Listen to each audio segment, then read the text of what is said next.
آهای اهالی فینیتو، ما در اوج اقتدار و شکوفایی می باشیمندی. همه چیز آروم می باشندی. ما خیلی خوشبخت می باشیمندی. بابا من واکسن میخوام. ساکت، واکسن ممنوع می باشندی.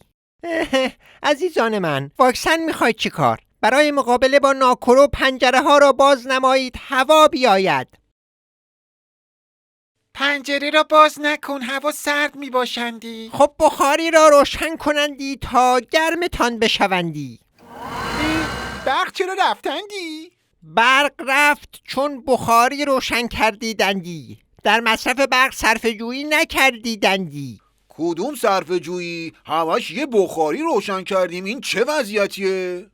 پس چرا آن خانه ها برق دارندی؟ آنها خانه های مهمانان ما می باشندی. از چین آباد آمدند، سکه کوین بیت کشت می کنند، نیاز به برق دارندی.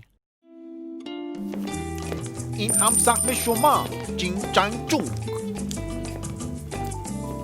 آهای اهالی فینیتو، شما برق میخواهید چه کار؟ برق را دشمنان ساختند با آن به خانه های شما نفوذ کنندی. شما اقتصاد مقاومتی را بچسبید.